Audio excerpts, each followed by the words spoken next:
Voici un portrait qui représente Max Jacob, une œuvre réalisée par Marie Laurencin en 1908. C'est un portrait assez atypique puisqu'il ne comporte que le visage. On est dans une simplification extrême. La forme rappelle d'ailleurs celle d'un masque. Et ce n'est pas un hasard, puisqu'au début du XXe siècle, c'est le moment où les artistes s'intéressent de plus en plus aux arts non européens et commencent des collections de masques africains, de sculptures océaniennes. Et c'est ce regard sur une autre manière de figurer l'humain va jouer un rôle très important dans l'évolution de la peinture du XXe siècle. Donc, elle choisit là vraiment une stylisation extrême en ne conservant que la forme du visage, en éliminant les oreilles, les cheveux et le cou. Donc, il ne reste vraiment que cet aspect masque. Néanmoins, malgré cette extrême simplification, on remarque que ce personnage, Max Jacob, a une expression très marquée. La première chose qui frappe, c'est peut-être le regard de Max Jacob. On a effectivement deux grands yeux immenses qui paraissent d'autant plus présents que les pupilles sont bleues et qu'elles sont cernées d'un trait noir qui leur donne une dimension presque hallucinogène. Et l'autre élément qui frappe, c'est la quasi-absence de bouche, qui est juste signifiée par une ligne avec les commissures légèrement tombantes, donc qui apporte une certaine tristesse à ce portrait. On a vraiment l'impression d'être face à un personnage qui est mal à l'aise. En dehors de ça, un certain nombre d'éléments sont finalement, on ne peut pas dire réalistes, mais proches de ce qu'était Max Jacob. En particulier, le fait qu'il n'ait pas de cheveux renvoie à son habitude de se raser le crâne quand il était jeune. Par la suite, il sera atteint de calvitie, donc il sera effectivement avec un crâne dénudé. Mais dès cette époque, finalement, cet élément fait partie de sa personnalité. Et ce qui est assez amusant quand on regarde de très près, c'est que la peinture qui est réalisée sur du bois laisse apparaître des petites veines du bois, et on a l'impression qu'il aurait presque une brosse miniature sur le haut du crâne. Ce portrait réalisé par Marie Laurencin est sans doute un des plus proches finalement du modèle, par cette manière dont elle a réussi à capter l'espèce de désespoir et de tristesse de Max Jacob. Très peu de gens finalement ont vraiment cerné sa personnalité, pour la bonne raison que ce poète qui en 1908 n'est absolument pas connu mais a déjà beaucoup écrit, ce poète se caractérise par une vie assez débridée. C'est quelqu'un qui aime beaucoup s'amuser, amuser les autres. Et Marie Laurencin a très bien saisi que derrière cette façade, finalement, se cachait un homme profondément déprimé par moments. D'une part parce qu'il écrit mais il n'est pas encore publié. D'autre part parce qu'il est homosexuel et qu'à cette époque, il est très difficile d'assumer. Et troisième élément, il est d'origine juive, même si à cette époque cela n'a pas vraiment une importance. il est quand même dans une quête spirituelle qui va se développer dans les années suivantes. Donc il se questionne beaucoup sur lui-même, mais il cache en fait tous ces questionnements justement en se faisant une sorte d'amuseur public. Et Marie Laurencin ne s'est pas laissée leurrer finalement par cette façade et nous a restitué justement cet homme profondément triste et mélancolique qui très certainement aimerait pouvoir percer, aimerait pouvoir être reconnu du public et pour l'instant ne l'est pas encore. Et il faudra attendre encore une dizaine d'années puisque Le Cornéadé, son premier livre publié, ne paraîtra qu'en 1917. Voici une œuvre de Tamara de Lempicka dont le titre est Saint-Maurice. Il s'agit bien évidemment d'un portrait dont on ignore le modèle. On a quelques doutes, mais rien ne nous permet de déterminer vraiment de qui il s'agit. De toute façon, en choisissant ce titre Saint-Maurice, il y a manifestement une volonté d'incarner à travers cette femme représentée quelque chose d'autre, un état finalement de la société des années 1930. Ce portrait a en effet été peint en 1929 et représente une skieuse dans la station suisse de Saint-Maurice. Et ce qui est mis en avant, ce n'est pas tant la personnalité de cette femme que son appartenance à une élite qui bénéficie des premières ouvertures de stations de ski.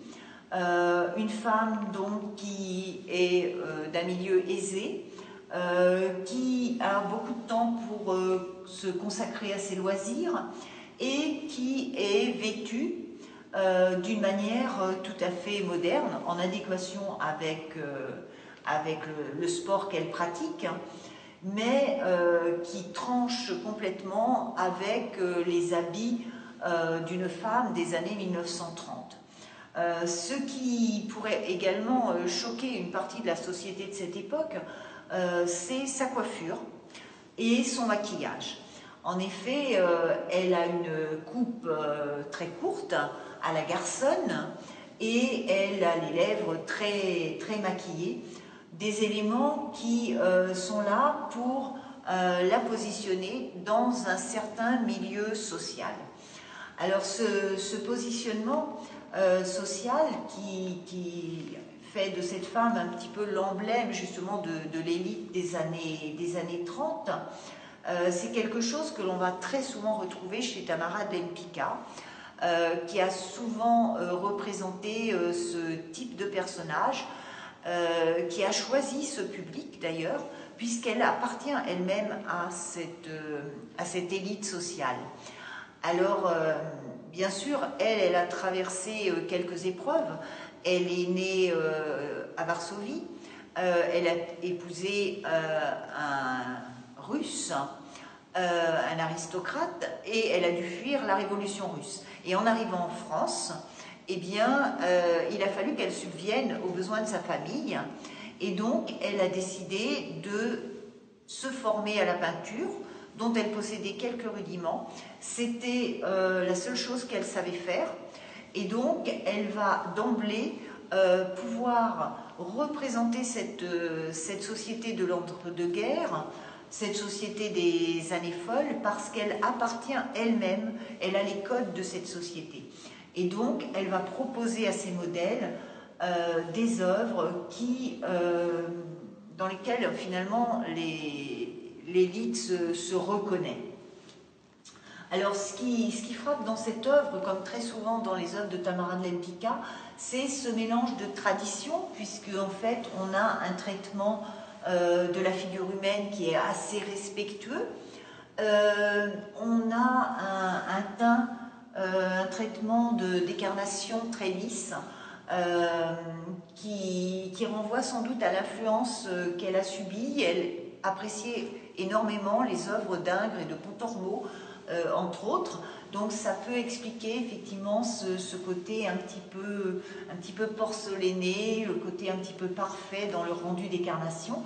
Et parallèlement à cette tradition, elle va introduire quelques éléments modernes comme le traitement avec des petites facettes des contours des yeux qui renvoient à une sorte de géométrisation assez limitée, mais une géométrisation qui renvoie au mouvement cubiste et en particulier à son maître, André Lotte. Donc elle panache finalement tradition et modernité pour répondre à ce que souhaitent ses commanditaires. De la même manière, le pull va être traité dans un aplat avec très peu de modelé, qui renvoie aussi au développement des arts décoratifs, du travail d'illustration, des affiches de cette époque. Donc là aussi, une manière de s'insérer dans la création de son époque. Les seuls éléments qui apportent un petit peu de patte et de relief, ce sont les représentations des pentes enneigées. C'est très rare chez elle d'avoir des empattements, on a généralement une peinture très lisse. Là, c'est vraiment une manière de restituer un peu la matérialité et de rendre plus concret finalement cette présence de la neige. Mais le reste finalement une histoire, une représentation assez froide, assez figée de cette femme.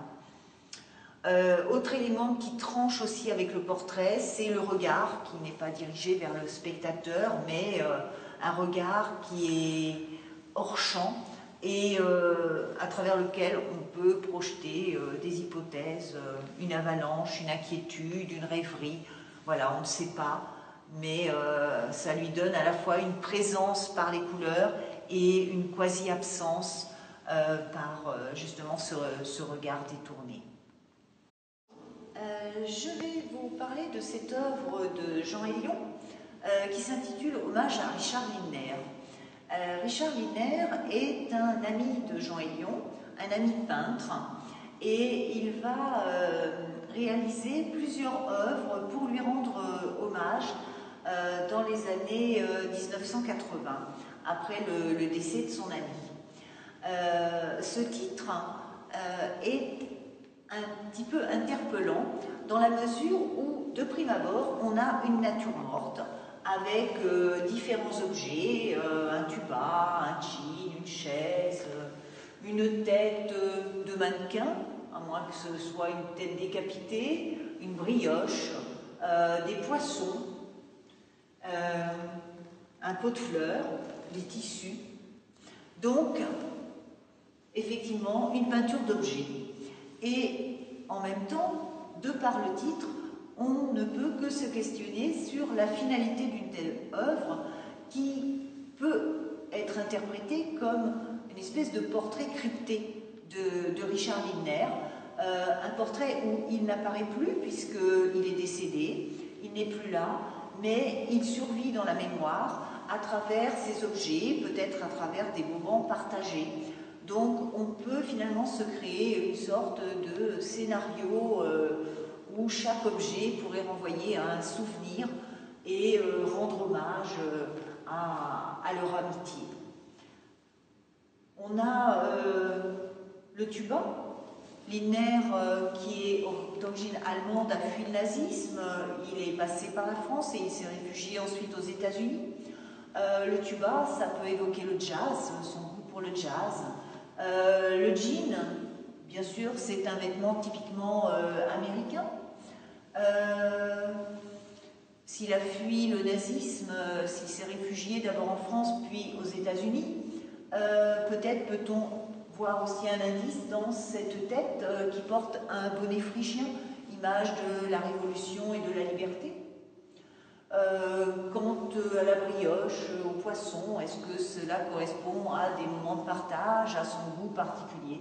Finalement, à travers cette peinture, on peut se projeter et imaginer le portrait de quelqu'un, sans représentation physique, mais en s'attachant finalement à ses goûts.